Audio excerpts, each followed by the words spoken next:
Bonjour Yves et Pascal. Donc en fait nous revenons d'un acte de présence à la mairie d'Annemasse face à la statue de Michel Servet. Et Michel Servet qui entre nous, nous avions choisi ça parce que c'était un homme libre du XVIe siècle qui s'est fait brûler, il est passé sous le bûcher pour ses idées. Et nous avions choisi ce symbole fort justement pour montrer que nous au Sénat souverain de Savoie, nous avons aujourd'hui en ce 1er mai, malgré un déconfinement soi-disant obligatoire, nous sommes des hommes libres et nous avons refusé d'obéir à un gouvernement nasillard. Et donc nous refusons systématiquement les ordres de ce gouvernement, et pour plusieurs raisons, non seulement en tant qu'homme libre, mais aussi en tant que Sénat souverain de Savoie. Donc je vais passer la parole à Yves, président de ce Sénat de Savoie, pour qu'il nous dise un petit peu quelles sont les raisons, présenter rapidement le Sénat, et puis quelles sont les raisons de notre présence aujourd'hui, ce 1er mai 2020, et au refus que nous faisons officiellement de ce gouvernement. Et c'était très judicieux de faire le lien avec Michel Servet, parce qu'il a été brûlé en 1553, et le Sénat souverain de Savoie a été créé en 1559 par le duc de Savoie Emmanuel Philibert. Donc on est vraiment sur la même période. Donc cette présence, parce que le Sénat souverain de Savoie, depuis qu'il a été réactivé, le 24 janvier 2019, a fait vœu de visibilité. Donc nous avons voulu être visibles, nous voulions sortir, et le choix de Michel Servet, devant la mairie d'Annemasse, à la limite de la Suisse, parce que là aussi, si le canton de Genève s'est créé, c'est parce que le duc de Savoie en 1816 a donné 23 communes pour la création du canton de Genève, donc nous sommes étroitement liés. En ce moment, des actions ont lieu à Genève, donc nous sommes en résonance avec nos amis suisses. Et la visite des policiers a été très intéressante parce qu'ils sont arrivés dans la détente. C'était d'ailleurs exactement notre attitude à nous, le sourire. Il y a eu des échanges qui ont été très intéressants. Ils savent qui nous sommes maintenant, parce que depuis un an, par exemple, exactement en mai 2019, nous avons demandé l'arrestation de la sous-préfète de Thonon. Les autorités françaises sont illégitimes en Savoie. Donc nous avons demandé l'arrestation de la sous-préfète, et à l'audience du 10 septembre, l'État français est venu abandonner les poursuites. Et tout ceci s'est déjà transmis. Nous attendions à rencontrer les autorités. J'étais certain qu'elles viendraient dans l'idée de ne pas faire de vagues, parce qu'on ne fait plus de vagues. Je t'arrête 30 secondes. Tu veux nous dire que, en fait, lorsque nous étions tout à l'heure devant la mairie d'Annemasse, il y a eu à la fois l'arrivée de 5 policiers municipaux, puis ensuite une deuxième vague de 6 policiers nationaux, de police nationale. Donc est-ce que tu peux donc nous dire qu'en fait ils nous ont pas verbalisé, et ils ont été tout compte fait très courtois. Ils ont été courtois. Si je me souviens de l'audience du 10 septembre, la justice a été courtoise aussi, parce que le président a dit « Monsieur, vous vous défendez très bien », c'est même dans le journal. Donc nous avons un argumentaire. Et Pascal, qui lui aussi est allé mettre un peu les pieds dans leur gamelle, s'est rendu compte que notre argumentaire est très fort, très posé. Donc ces personnes sont obligées de tenir compte de ce que nous avons à leur dire.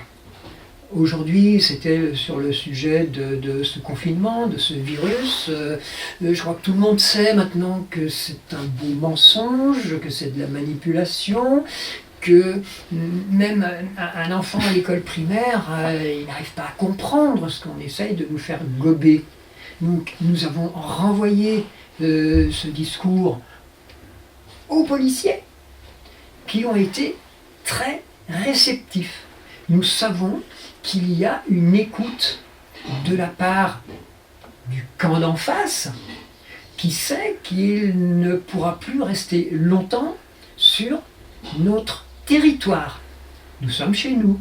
Alors, il faut préciser qu'ils nous ont demandé évidemment nos soi-disant attestations qu'on fait soi-même. C'est quand même extraordinaire de se faire soi-même son attestation pour aller pisser et se déplacer, c'est quand même bien. Mais qu'ils nous ont demandé ça. Donc, pour les citoyens français, il faut comprendre, et les citoyens savoyards ou savoisiens, il faut comprendre qu'ils nous ont demandé notre attestation, qu'on a refusé de donner parce que de toute façon, nous n'en avions pas. Et on leur a simplement donné la carte des citoyens de Savoie, d'accord. Et ils ne nous ont pas verbalisé. On leur a dit d'ailleurs, vous pouvez nous verbaliser, de toute façon, c'est totalement nul et non avenu. Et il se trouve qu'on n'a pas du tout été verbalisé, on n'a rien eu du tout, et on n'a pas été déconfinés. On était tous les trois presque l'un contre l'autre, et ils nous ont pas dit, attendez, c'est à 2 mètres, etc. Donc tout ça, c'est du vent, c'est du flanc.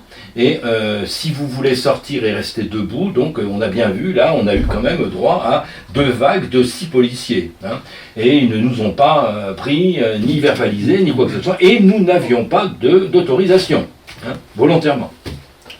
L'autorisation, c'est nous-mêmes qui nous la donnons, ouais. Parce que nous avons le droit d'aller aux toilettes quand nous voulons.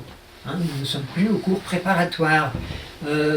Maintenant, il y a 2 bonnes raisons qui font qu'ils ne peuvent absolument pas nous extorquer quoi que ce soit, une quelconque autorisation, déclaration, attestation, parce que d'une part, la Savoie est un État souverain.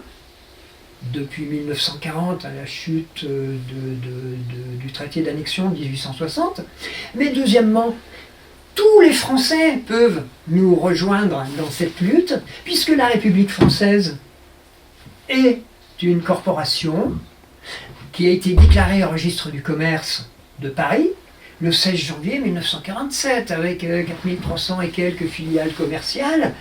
C'est quand même ahurissant. On ne peut pas obéir à une corporation, une multinationale, on ne peut pas lui verser le moindre centime. Donc ils savent que du côté Sénat souverain de Savoie, nous ne payons plus rien. Et nous n'obéissons pas à leurs ordres.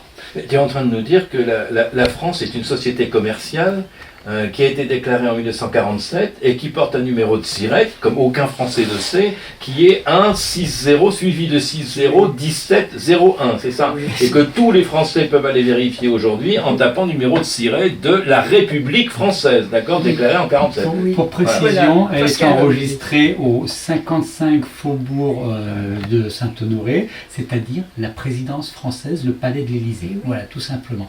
Alors, vous pouvez faire des recherches aussi au niveau régional, tapez par exemple registre du commerce, préfecture de tel département, bien souvent vous allez avoir un registre du commerce qui apparaît pour cette préfecture donnée. Page jaune, tout simplement, registre du commerce, préfecture Intel, faites vos recherches, pas tout apparaissent, mais bien souvent la préfecture a un enregistrement registre du commerce. Voilà. Maintenant, je me permets de prendre un petit peu la parole, ça s'adresse à nos forces de l'ordre, police municipale, police nationale, gendarmes, CRS. L'État français, hélas, vous abandonne. Si le Covid était si dangereux que ça, et puis des gens ont été quand même touchés chez vous, il vous fournirait des masques. On vous a envoyé sur le terrain, sans masque. Moi j'ai été contrôlé par les gendarmes, je leur ai dit texto, votre employeur, l'État français, vous envoie au casse-pipe. Si le danger était là, vous seriez contaminé. Il y a aussi eu des contaminations. Donc dites-vous bien, comme l'a dit Yves par rapport au procès qu'il a eu après avoir demandé l'arrestation de la sous-préfète du Chablais, où la réponse de l'État français a été « l'État français abandonne les poursuites ». Dites-vous bien que l'État français vous abandonnera sur le terrain tout simplement le jour où ça se passera pas bien. Alors choisissez votre camp maintenant, c'est le moment, c'est encore temps. Progressivement, nous prendrons le pouvoir dans l'État de Savoie, donc à vous de jouer. Merci. Oui, alors Yves, tu voudrais nous dire quelque chose ? Oui, j'aimerais. Bon, j'ai parlé de l'arrestation de la sous-préfète. On pourrait revenir sur l'épisode du radar. Oui, Ça, bien c'est- sûr, avec c'est- plaisir. Oui, voilà. oui, c'est Sur la vidéo, ça me connaît maintenant. Alors, hein. encore une affaire, par rapport à ce radar, bon, faut savoir que Pascal va nous expliquer un peu ce qui s'est passé, ce qui est absolument scandaleux dans un État qui se dit un État de droit, un État respectant la liberté. Alors, quand on voit, alors, nous avons bien une république d'un côté. Alors, nous avions tout à l'heure d'ailleurs un panneau sur lequel il était marqué République nazie. D'accord, néo-nazi, d'accord. Et ça paraît excessivement fort compte tenu de l'histoire, mais en fait, dans les faits, c'est tout à fait vérifié. Et moi, je suis prêt à avoir un procès pour attaque de cette république néo-nazie, soi-disant, avec les mots que j'ai moi-même inscrits, et à affronter toute la justice en France pour montrer exactement que ceci est réel. D'accord ? Ce ne sont pas des mots en l'air. Et le mot néo-nazi, je tiens absolument à le préciser et à le confirmer. Pour ma part, je travaille depuis plus de 30 ans dans le cadre des droits de l'homme pour la liberté de penser en France. Et qui m'a donné la possibilité d'être responsable d'une ONG donc, pour les droits de l'homme à Genève. J'ai donc été confronté à des violations des droits de l'homme, mais brutales, avec l'intervention d'hélicoptères, l'intervention de forces armées, de forces de la police, la gendarmerie, pas de forces armées pour l'instant, mais en tout cas gendarmerie, mais des choses musclées, où on allait le matin, en fait, déloger des gens à 5h, 6h du matin, des enfants, etc., avec les mitrailleuses ou autres armes, je ne suis pas militaire, donc pointées sur les tempes des gens, leur foncer dedans comme si c'était des terroristes et des gens absolument... on n'en fait pas autant pour les terroristes, en tout cas pas à notre connaissance. Et là, j'ai donc été scandalisé, on ne parle même pas des enfants donc, pris par contre ceux-là, on en parlera peut-être tout à l'heure, mais enfin ceux-là en tout cas on n'en parle pas. Et en tout cas des pédocriminels, sauf ceux qui les dénoncent. Mais ça on y reviendra tout à l'heure. Ici, nous avons un cas qui s'est passé il y a quelques semaines, c'est ça ? L'année dernière. L'année dernière, dans quelques mois. Nous sommes bien en France, dans un soi-disant pays démocratique, mais on a vu que c'était une société, et qui, en fait, intervient, vous allez voir la brutalité avec laquelle il est intervenu, contre quelqu'un qui a le malheur d'avoir simplement, en tant qu'État souverain de Savoie, représentant l'État souverain de Savoie, de taguer une caisse, vous voyez qu'on est tous d'accord, des fameuses caisses pour mettre de l'argent dans un État voyou qui est en train d'enculer nos enfants. Je suis désolé pour le mot enculé, mais j'y tiens, parce que c'est malheureusement la réalité.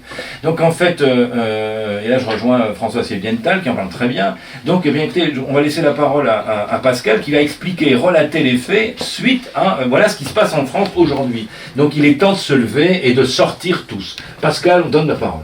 Oui, alors effectivement, au mois de juillet l'année dernière, j'ai taillé le radar à l'entrée du Gine quand on vient d'Annecy. C'était pour faire passer un message très fort vis-à-vis des Savoisiens, qu'ils prennent conscience que dans l'état de Savoie, la France est illégitime. Comme l'a dit très bien Thierry, ces radars, quel que soit l'endroit, chez nous en Savoie, dans l'état de Savoie ou en France, c'est uniquement des cache-machines, puisque avec tous les radars qui ont été détruits ces derniers mois, le taux d'accidentalité a été réduit malgré tout.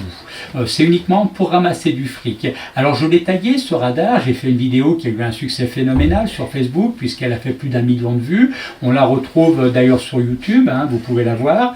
Et puis j'ai eu le plaisir, entre guillemets, le 6 août au matin, je m'attendais bien à être repéré, de toute façon je l'ai fait sciemment, à visage découvert. J'ai eu le 6 août au matin, j'ai eu la descente hyper violente du PSIG, peloton de surveillance et d'intervention de la gendarmerie, l'équivalent du GIGN local, armes déployées, pointeur laser en route. Quand j'ai ouvert la porte, comme je le dis, j'ai pris un tsunami sur la figure, je me suis retrouvé à plusieurs mètres de la porte d'entrée. C'était le matin de bonne heure. 7h du matin, voilà, d'entrée de jeu, j'ai tout de suite compris qui c'était. Retourné, menotté, voilà. La maison a été investie alors qu'il y avait quand même aussi ma famille. C'est une violation. Alors déjà, c'est une violation de la légitimité de l'État de Savoie. Deuxièmement, c'est une violation de la zone neutre helvétique, puisque dans le nord de l'État de Savoie, c'est-à-dire depuis la moitié du lac d'Aix-les-Bains et tout le nord de la Haute-Savoie, aucune force militaire, aucune force armée ne peut ni stationner ni traverser. Donc les gendarmeries et police et armée aussi, enfin, les forces armées, notamment le 27e BCA, sont illégitimes, doublement illégitimes. Donc pour toutes ces raisons, et avec Yves, président du Sénat souverain, nous allons porter plainte à la Cour européenne de défense des droits de l'homme contre cette opération. Voilà. Parce qu'il y a une jurisprudence de 2002. Effectivement, une personne qui a subi, quand j'ai lu l'affaire, j'ai eu l'impression de vivre exactement ce qu'il avait vécu, une intervention, et en plus cette personne, ça s'est passé sur le comté de Nice, hein, s'il se reconnaît, qu'il prenne contact avec nous, ça nous intéresse, intervention hyper violente du GIGN, et la Cour de justice européenne des droits de l'homme a donné tort à la France et a condamné la France à une amende. Voilà. Donc nous avons ici des affaires absolument incroyables et scandaleuses de quelqu'un qui a simplement manifesté le ras-le-bol de ce que font tous les Français, en l'occurrence, sans exception, tout le monde est d'accord pour dire que bon, ça, surtout qu'on sait très bien où elles sont placées, c'est pas des endroits... c'est des endroits très stratégiques et certainement souvent pas dangereux, mais et simplement pour faire rentrer de l'argent dans les caisses d'un État voyou, contrôlé par des voyous. Quand on regarde que aujourd'hui le ministre des Affaires intérieures est en fait un voyou de Marseille, qui est représenté là, qui était un mafieux de Marseille, qui éborgne je sais pas combien, qui donne de l'ordre avec les 2 ans de gilets jaunes de tirer, d'embastiller, etc. Et que ce gars était issu du milieu marseillais. Mais on croit rêver, on est où? C'est quoi la France? Qu'est-ce que c'est que cette société? Et en fait, on voit aujourd'hui comment ils interviennent, il y a quelques mois, auprès d'un citoyen qui marque son ras-le-bol, qui a au moins la présence d'esprit, le courage de dire voilà, j'en ai marre, alors que beaucoup, on dit souvent que les Français sont des crocodiles, grande queue et petites pattes. Les Français, ce serait peut-être bien qu'ils arrivent à avoir des grandes pattes maintenant et qu'ils aussi commencent à se dire bon, ma grande gueule, ça suffit pas, il faut que j'agisse. Nous avons ici un Pascal qui vraiment met vraiment tout son courage pour montrer ce que les Français disent tout bas, ils râlent mais ils payent. Bon sang, arrêtons de payer et levons-nous et arrêtons de voir, c'est quoi, c'est l'intimidation. Pascal ne vous a pas dit, quand ils sont rentrés à 7h du matin ou 7h du matin, hein, chez lui, avec sa femme qui était encore dans le lit, ses enfants, etc., il a été projeté littéralement à 5 mètres de là. Donc l'intervention, ça n'a pas été bonjour monsieur, on vient vous arrêter, on vous met les menottes, même pas ça. Ça a été, on a projeté comme si c'était un vulgaire terroriste. Donc je veux dire, ces actions-là sont absolument inadmissibles en France. Alors Français, Françaises, réveillons-nous! Si vous avez des choses à dire, les amis, moi je passe ma colère, parce qu'il n'y a pas que ça. C'est une saine colère. Maintenant, oui, effectivement, c'est à chacun de se réveiller, parce que moi, je ne peux pas me réveiller pour quelqu'un d'autre. Si le message n'est pas capté maintenant, je crains qu'il ne le soit jamais. Donc, allons-y. Je voudrais passer aussi un message aux Savoisiens. Ce matin, Thierry, Yves et moi, nous étions sur la place de la mairie d'Annemasse. Ça s'est très très bien passé. On a été confrontés aux forces de l'ordre, ça s'est très très bien passé. J'ai invité beaucoup de monde à être présent ce matin. Nous n'étions que 3. Donc les Savoisiens, vous savez la réalité de la légitimité de la Savoie. Bougez-vous quand quelque chose est organisé. Arrêtez de dire il va pleuvoir, j'ai pas d'autorisation, ma maman veut pas. Voilà, bougez-vous. Rejoignez-nous, rejoignez le Sénat souverain de Savoie. Prenez votre vie en main afin qu'on chasse l'occupant français. Les FFOI, les forces françaises d'occupation illégitime de l'État de Savoie. Alors, vous voyez, derrière moi, nous avons mis la bannière de la paix. Alors, qu'est-ce que c'est que cette bannière de la paix? Il se trouve que j'ai rejoint pour ma part le Sénat souverain de Savoie avec grand plaisir, avec des gens qui en veulent, avec des Savoyards et des êtres humains, des gens debout. Et je suis tellement content de trouver des gens debout. Il y en a de plus en plus, des gens qui enfin disent bon sang, levez-vous et arrêtons de nous faire tondre comme des vulgaires moutons. arrêtons d'aller vers ce puçage qui est en route avec quand on entend ce que fait Trump par exemple, et quand Trump nous dit voilà c'est bon, enfin il nous montre qu'il arrête de financer à hauteur de 600 millions l'OMS, qu'on sait effectivement que derrière l'OMS on n'a que des truands et tous les réseaux pédocriminels qui sont derrière, tous ces gens qui sont financés par des Epstein, etc., c'est eux qui sont là derrière, des Clinton et compagnie. Un gars comme Trump a aussi le courage, d'ailleurs il est soutenu par Poutine, hein, étant donné qu'ils veulent abattre le satanisme, ce sont leurs propres mots, il s'agit de chercher, on a tout documenté. Allez voir sur le site www.csr-annecy.sitew.fr, vous allez avoir tous les dossiers dedans, il y a plus de 1000 pages documentées là-dessus. Ce que je voulais vous dire, c'est qu'en tant que représentant du Cercle international de la bannière de la paix à Genève, qui est une ONG, eh bien, nous avons décidé de prendre aussi la responsabilité de suivre le Sénat souverain de Savoie en tant qu'organisation internationale basée sur un traité, le traité de La Haye de 1954, donc c'est quelque chose de tout à fait officiel. Nous représentons ce signe-là qui, certes, a 3 points, bon, les références des complotistes, etc., ils ont qu'un petit peu cherché, se rendre compte que c'est beaucoup plus compliqué que ça, mais nous avons ici un cercle rouge. Tiens, bizarre, la Croix-Rouge de Savoie est aussi de la même teinte. Pourquoi ? Parce que en fait, nous représentons tous les êtres humains qui avons tous la même couleur de sang. Les blancs, les noirs, les rouges, etc. On cherche à nous diviser pour mieux régner. Il se trouve que derrière nous, cette bannière a pour but, a été créée en 1934, ce qu'on appelle le pacte Rurik de 1934, qui a été signé aux États-Unis, et ensuite repris donc à La Haye, donc en tant qu'organisme qui protège le patrimoine culturel. Alors le patrimoine culturel, c'est la bannière de la paix, la culture a pour objectif d'être facteur de paix. Retrouvons notre culture, et ça, la bannière de la Savoie, c'est de la culture. Retrouvons absolument la culture, et c'est la culture qui nous sortira de ce marasme actuel et de cette manipulation de l'information.